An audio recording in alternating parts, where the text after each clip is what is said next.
not every day that you come across a vehicle that offers luxury, thrills, and a sense of complete uniqueness at a price point that's attainable for any enthusiast.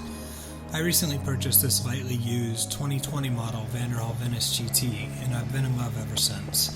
From its classy design, tight handling, and a power to weight that puts almost any sports car to shame, I'm rediscovering my passion for driving while satisfying my need for freedom and the open air feeling I get from my motorcycles.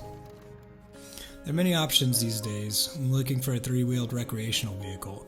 From Vanderhall's many models, the Polaris Slingshot with its unique body lines and manual transmission, the Can-Am Spyder as the ultimate touring machine, the Can-Am Ryker for the stripped-down feel, or the BMW-powered T-Rex with its almost space-age styling. So which one should you go with? That depends on what you're looking for. My wife and I wanted something our son could ride in safely. He loves motorcycles, and so naturally we wanted him to be able to experience the joy of riding. He's special needs, so the probability of him riding on his own is very low.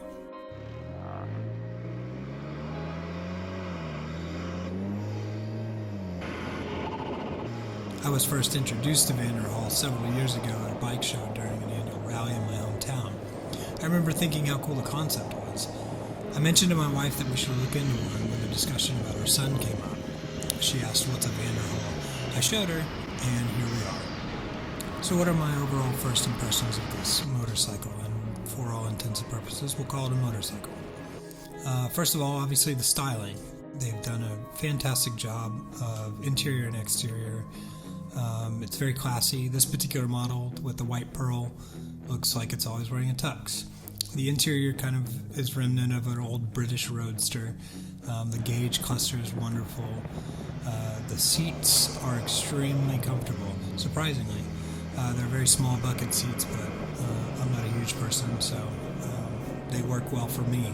The fit and finish of the whole thing is really, really well done. The handling is incredible. This thing feels like it's on rails. The steering is very tight. Doesn't have any understeer that I can feel. It is a front-wheel drive vehicle, so that helps with stability through the corners. Gas mileage is good from what I can tell. I haven't calculated it out or anything like that, but just gauging it off of my regular vehicle, I work about 30 minutes away from my house, so I'm able to compare the two.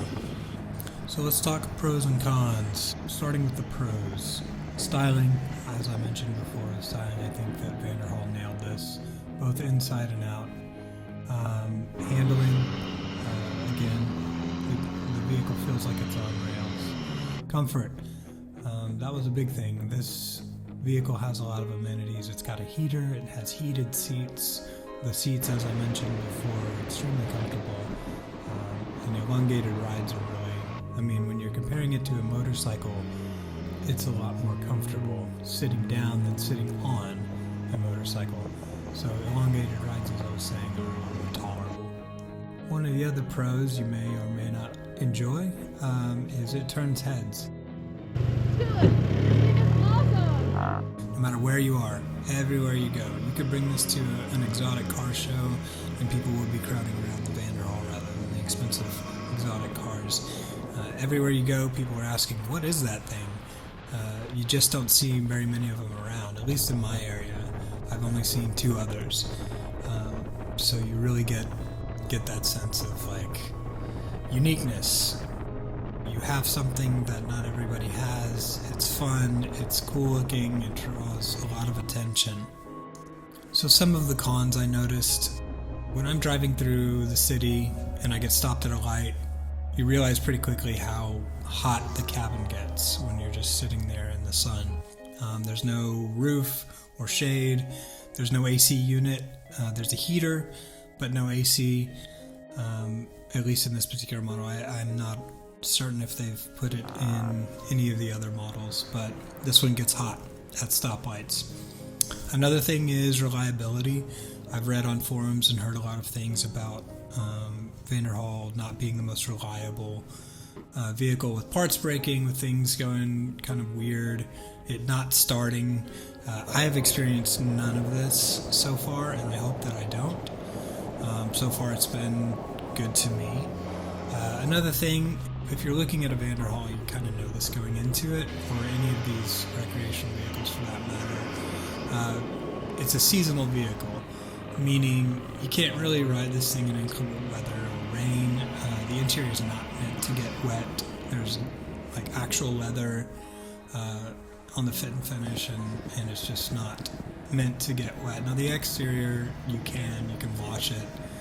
It's sealed and everything, but the interior is not really meant to get wet. It comes with a cover, and that helps, but we're not going to drive it with that cover on. So just something that I feel like needed to be mentioned. You can't drive it year-round. But all in all, it's a fantastic vehicle. Those are my overall impressions, my first review of this thing. I'm looking forward to putting many more miles on it, getting more familiar with the vehicle itself, and creating a lot more adventures with it. So I recommend this vehicle if you're able to do it. It's a lot of fun, and I feel like you won't regret it.